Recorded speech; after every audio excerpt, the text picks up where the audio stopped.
l'ordre qu'au Burkina Faso, la coordinatrice résidente de l'ONU est déclarée persona non grata. En Tanzanie, le procès du principal opposant Tundu Lissu est renvoyé dès son ouverture. Au Soudan, le général Al-Bourhan intègre les forces suppléantes à l'armée. Au Venezuela, Nicolas Maduro annonce le déploiement de 4,5 millions de miliciens en réponse, dit-il, aux menaces américaines. Voilà pour le sommaire, le développement au cours de ce journal Sidiki Damélé. Développement à ne pas rater du tout.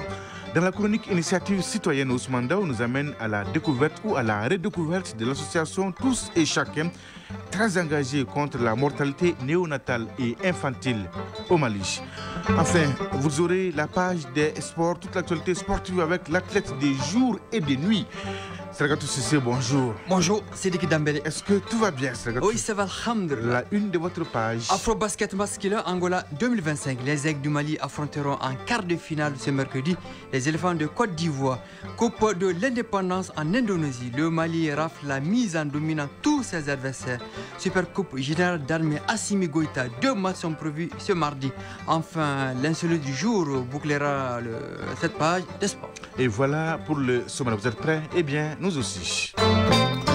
Une fois de plus, bonjour et bienvenue à la première session d'examen et de validation des manuels de procédures administratives, financières et comptables des services et organismes publics du Mali au titre de l'année 2025. Les travaux ont été lancés hier par le Premier ministre, ministre de l'Administration territoriale et de la décentralisation, le général de division Abdoulaye Maïga. Au cours de cette session, 14 projets de manuels seront examinés par la commission. Et pour le Premier ministre, le contrôle interne prend aujourd'hui une plus grande dimension à l'aune des priorités contenues dans la lettre de cadrage que le président de la transition a adressée au gouvernement. Et parmi ces priorités figure en bonne place la lutte contre la corruption et la délinquance économique et financière.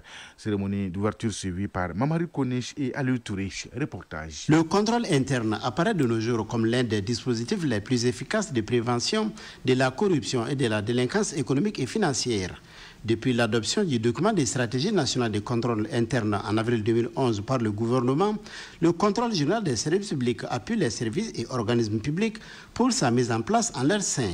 Au cours de cette première session, 14 projets de manuels seront soumis à la Commission nationale chargée de validation des manuels de procédure administrative, opérationnelle, financière et comptable. Badra Alou Koulibaly, contrôleur général des services publics. La mise en place des manuels de procédure dans nos administrations et services est gage de transparence, de crédibilité et de bonne gouvernance dans notre pays.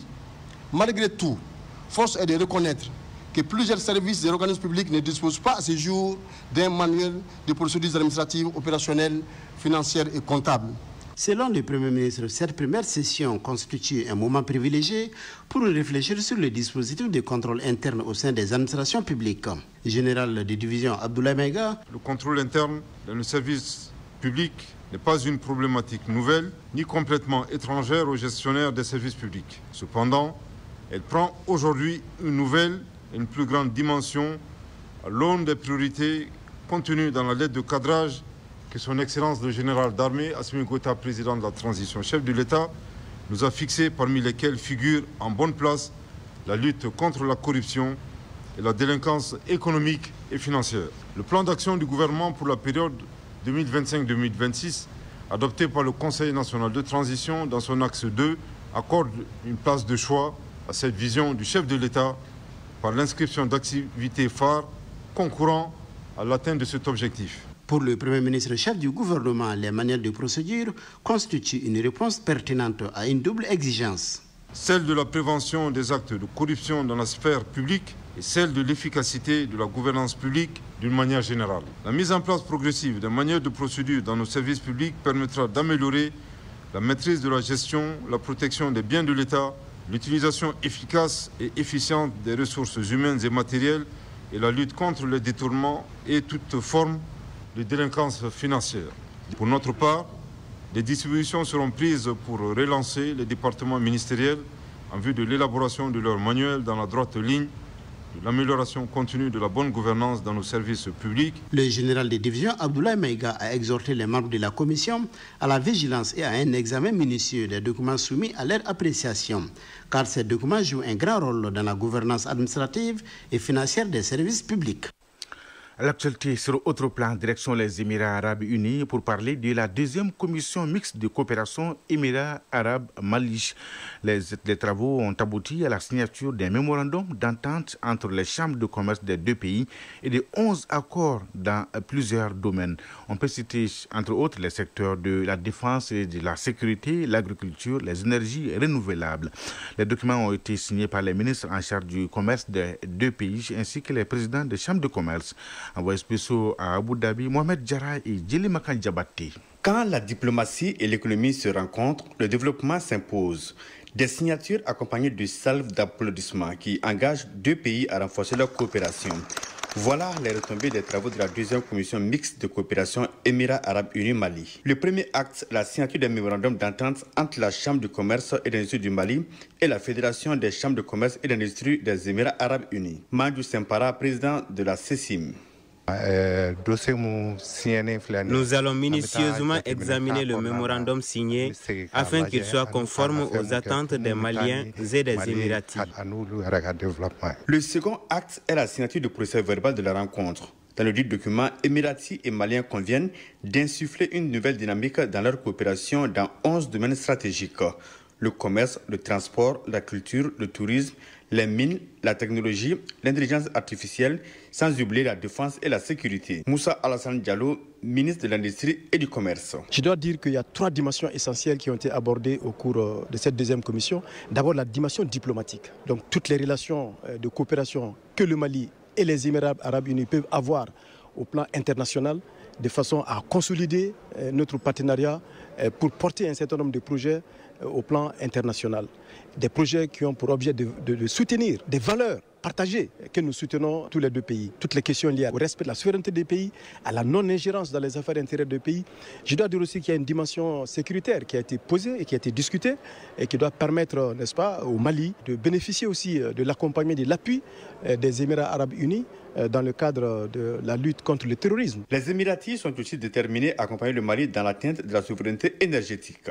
Boubacar Diané, ministre de l'Énergie et de l'Eau. C'est ce qui est recherché depuis très longtemps. Et les plus hautes autorités, à commencer par le président de la transition, sous la houlette du Premier ministre, nous a vraiment instruit de tout mettre en œuvre pour que le Mali puisse vraiment atteindre la souveraineté énergétique. Nous osons espérer que dans les jours à venir, ces projets seront réalisés pour le bonheur des Maliens. Dans le cadre de la mise en œuvre de ces accords, un mécanisme de suivi sera mis en place afin de veiller au respect des engagements de part et d'autre. Abu Dhabi, Mohamed Jarrah et Djeli Makan Diabaté pour l'ORTM.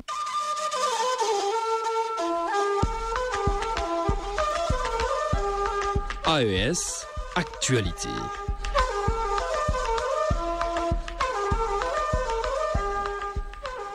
Au cœur de l'AES, la mise en place d'une instance parlementaire confédérale des pays de l'Alliance des États du Sahel est sur de bonnes voies. Les parlementaires et experts parlementaires de la Confédération, au nombre de 36, sont réunis à Ouagadougou pour l'élaboration des projets de textes fondateurs des sessions parlementaires confédérales.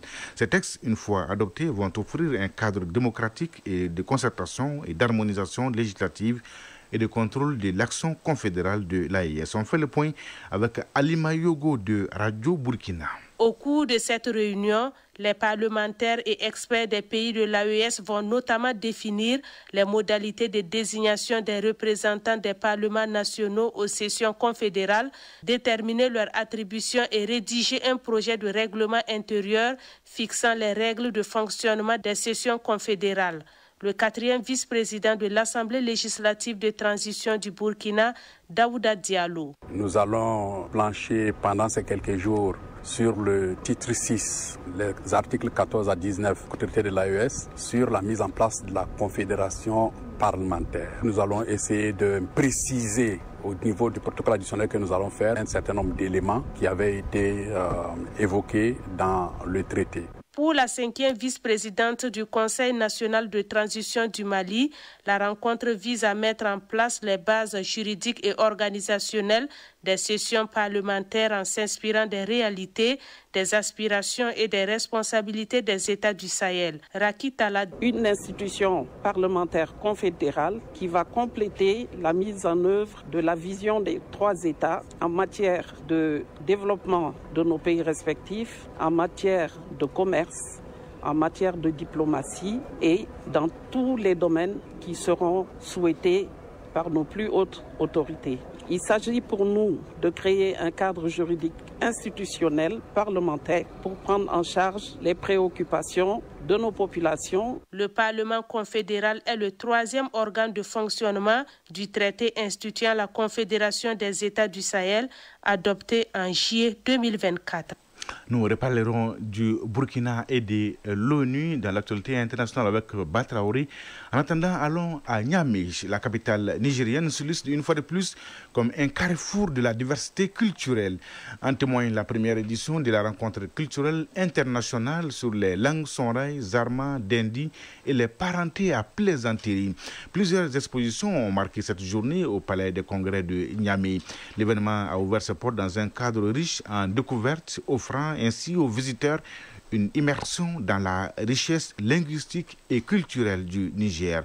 Découvrons ensemble tout cela dans ce reportage signé Awa Sefa de Radio Niger. Cette rencontre culturelle internationale est un véritable carrefour des cultures. En effet, des expositions riches en traditions et en savoir-faire ont immédiatement attiré l'attention des visiteurs. Les stands consacrés aux mets traditionnels nigériens ont offert un voyage gustatif unique, révélant la diversité et la finesse des saveurs locales. Parallèlement, le Mali a marqué sa présence avec une initiative originale, la présentation de livres à langue sonrai. Une démarche, selon les exposants, destinée à transmettre des connaissances et des repères culturels à ceux qui n'ont pas fréquenté l'école, tout en valorisant une langue patrimoniale. De leur côté, les artisans béninois ont séduit par leurs habits traditionnels tissés à la main, de véritables œuvres d'art qui traduisent patience, savoir-faire et identité. En outre, des jarres et carreaux en argile façonnés selon des techniques ancestrales ont complété cette mosaïque d'expression culturelle. Ainsi, chaque stand racontait une histoire, chaque objet exposé portait la mémoire d'un peuple. L'ambiance était d'autant plus chaleureuse que les animations se sont enchaînées tout au long de la journée. Des battements de tambour ont captivé le public.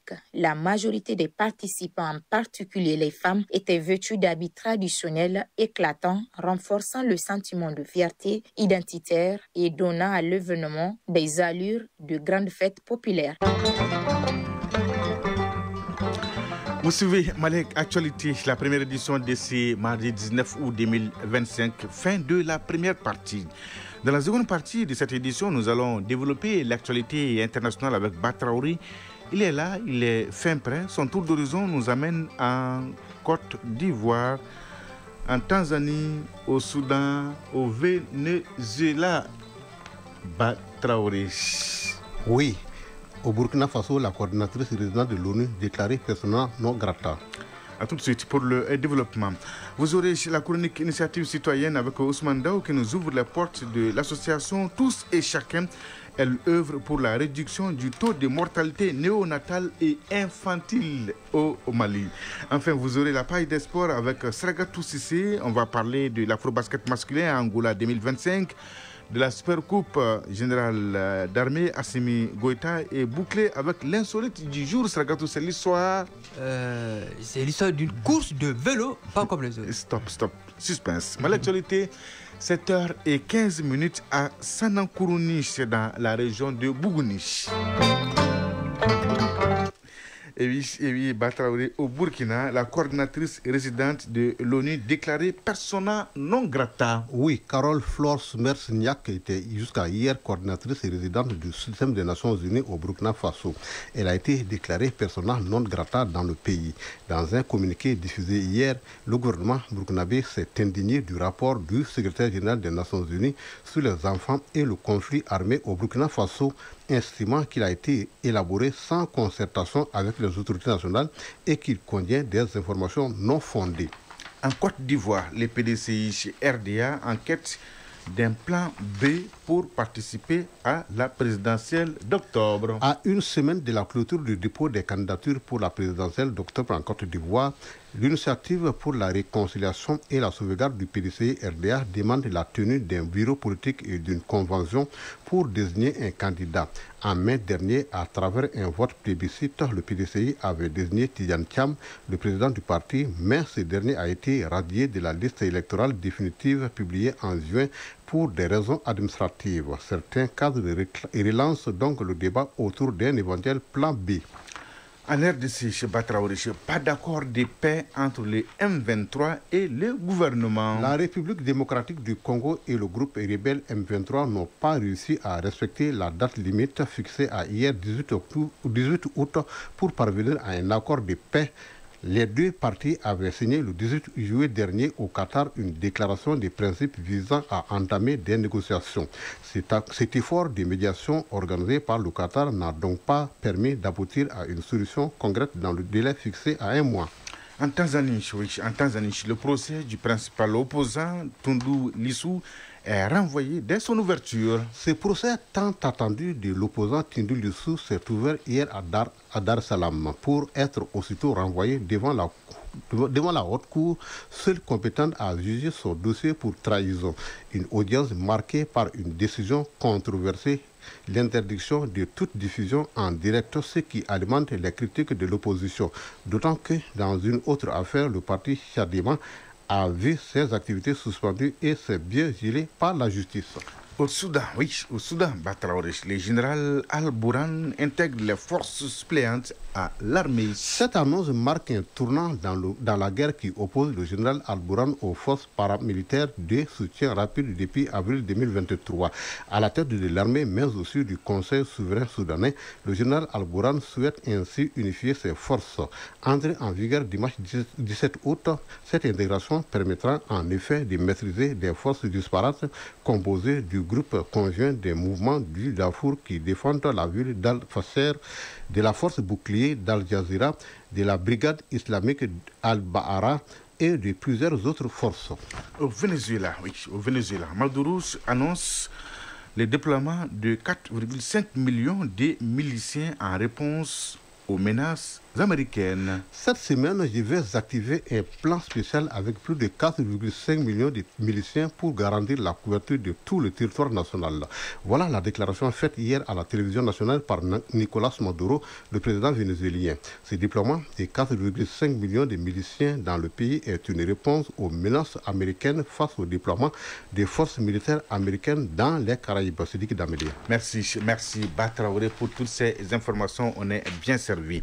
Bonjour Sragatou Sissi. Bonjour Sidiki Damélia. Donnez-nous l'heure, la bonne et la vraie heure. Il est 7h19 à Sobokou, région de Kaï, et Lafebougou terminus en commune 4 du district de Bamako. Les jingles et on se retrouve.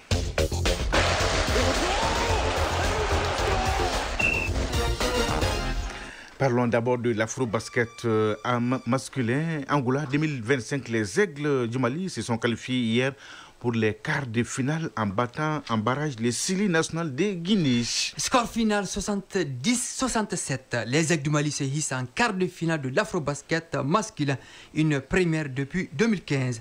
Le ticket a été obtenu dans la douleur 25-12, 46-35, 53-55 et 70-63. Le temps de recharger les batteries ce mardi. Les Aigles du Mali ont rendez-vous avec les éléphants de Côte d'Ivoire. Ce sera mercredi. Un autre derby à l'horizon, un autre défi, une autre bataille. Enjeu principal, une place en demi-finale de l'afro-basket masculin.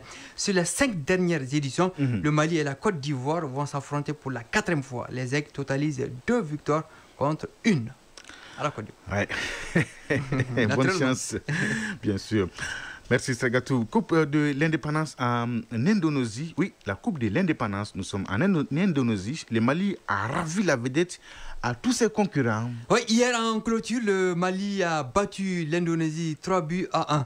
Les Aiglonnais terminent le tournoi premier avec 3 matchs, 3 victoires, 11 buts marqués et 4 encaissés.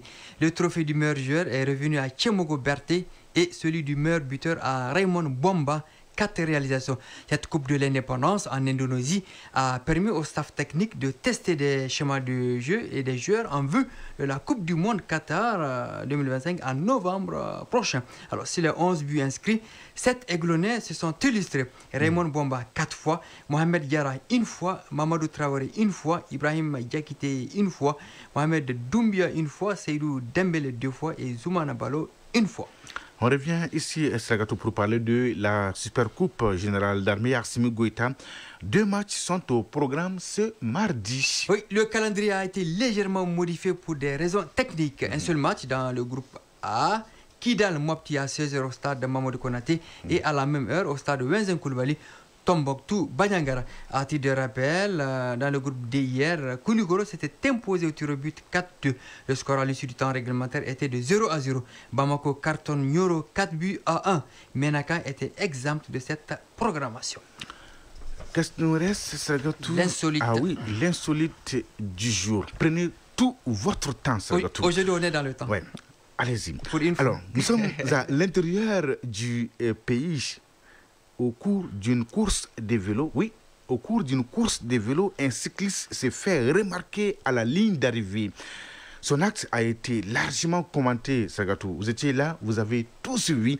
Racontez-nous tout. Qu'est-ce qui s'est passé? Quand on parle de course de vélo au Mali, on devine déjà. Ouais, alors, on est dans augmentez les pays, le poste de votre, le volume de votre poste récepteur. On est dans les Ganadougou, quoi. Je ne saurais vous le dire.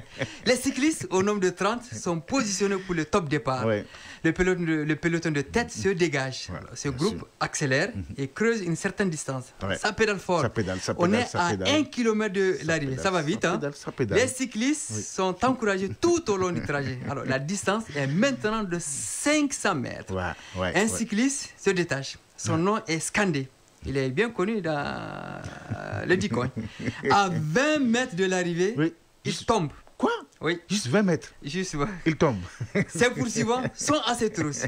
Il se relève et pousse son vélo en direction de la ligne d'arrivée pour terminer selon lui premier.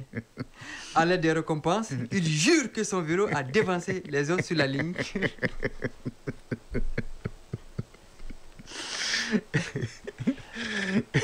Alors, et verdict?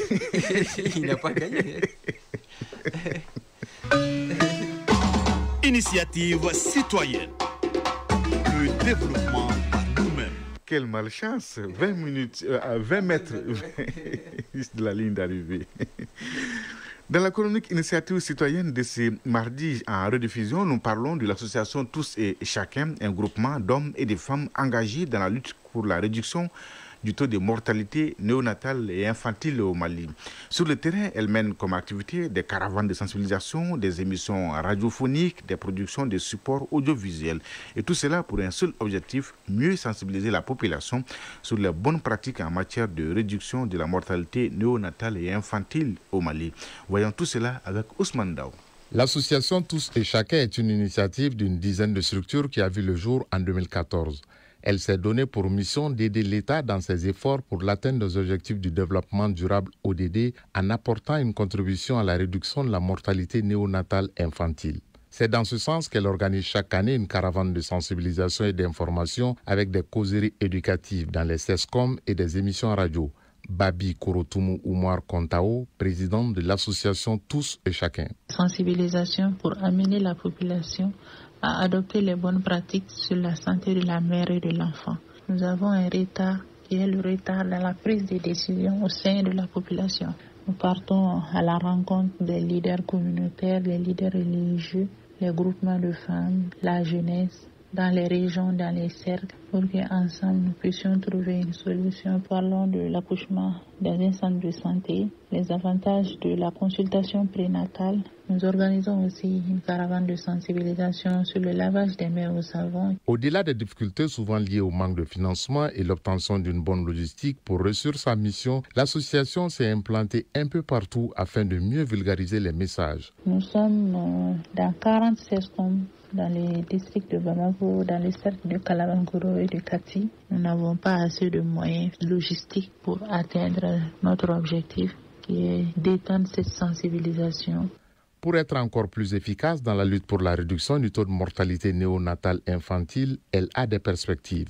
Babi Korotumu Oumar Kontao, président de l'association Tous et Chacun. C'est de transformer l'association en ONG et avoir beaucoup de partenaires pour atteindre nos cibles et créer une large chaîne de communication autour des enfants et des adolescents sur leur droit à la santé. Selon les chiffres du ministère de la Santé et du Développement social de l'enquête démographique de la santé, le taux de mortalité maternelle, néonatale et infantile reste encore élevé au Mali. Ce taux est de l'ordre de 325% naissances vivantes, 33 pour 1000 nouveau-nés.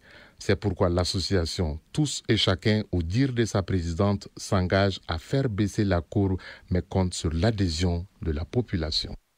Merci, Ousmane Dao. 7h26 à Mandiakoui, à Sanando et à Ireli, c'est au pays d'Ogon. C'est donc tout pour ce journal. Grand merci à Batraoré et à Idrissa Dambélé qui m'ont aidé à la réalisation, aux opérations techniques à Lou Koulibaly. La mise en ligne est assurée par Cheikh Abdoulaziz Koulibaly, à la coordination Bourama Traoré, présentation Sidiki Dambélé. Merci de votre fidélité et de tous vos soutiens, c'est très réconfortant. L'info continue sur votre chaîne. Tout de suite, la page météo suivie des avis et communiqués avec Fousseni Djara. Et à 13h, vous avez rendez-vous avec Soumaïla Berté pour la deuxième édition du journal. La pensée du jour signée Albert Einstein. Au milieu de toute difficulté se trouve cachée une opportunité. Oui. Au milieu de toute difficulté se trouve cachée une opportunité. Mesdames et messieurs, prenez soin de vous et des autres. Excellente journée de mardi à toutes et à tous. Au revoir.